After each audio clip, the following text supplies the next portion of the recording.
रात्रीच्या वेळी गावात अंधार पसरतो। वीज नसल्यामुळे लोकांना अनेक समस्या अडचणी येऊ शकतात। दैनंदिन जीवन विस्कळू शकते। तसेच शेंडे कानू काच देत आहे बोर्दा गावावरून किती दिवस झाले लाईन बंद आहे? 4 महिने झाले असतील. घरात लहान लेकरं आहेत? आहे. शाळेत जातात? हा, शाळेत जातो. मग अभ्यास कसे करतात? दिवाच्या खाली अभ्यास करतात. आता चिडीच्या चालले बंद झाले। आता आरोग्य आणि सुरक्षिततेच्या समस्या देखील उद्भवू शकतात। मोबाईल चार्ज करणे शक्य होत नाही।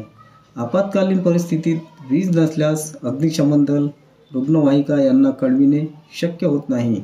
ही गोष्ट आहे अमरावती जिल्हा चिखलदरा तालुक्यातील बोर्दा गावाची।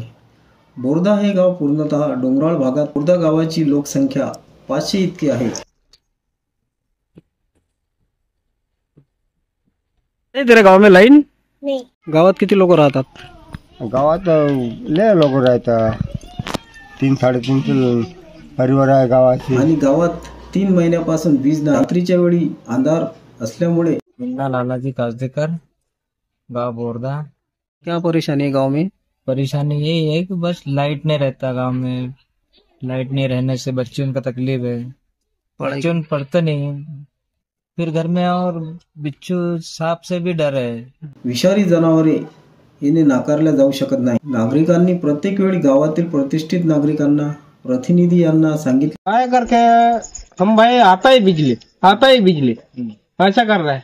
सब घुसता कुछ घुसता बहु डागा पै पड़े डागा बहु आले डागा फजरे देऊ लकेन लेन फजरे देऊ लके सनिकार रात बिराट संडास बाचू करो। रहिवासी नागरिकांनी आपल्यावरही गावात वीज आली नाही। त्या दरम्यान मी आणि माझा समुदाय बोर्दा या गावी जाऊन तेथील काजदेकर, मैं बोर्दा से हूँ और हमारे गांव में 3 महीने से लाइट ही नहीं है, इसलिए हम पूरा अंधेरा पे रह रहे हैं। हमको ऐसी परिस्थिति है कि कभी किसी अर्जेंट रहा तो मोबाइल भी चार्ज नहीं होता, इसलिए हमको लाइट का जरूरत है।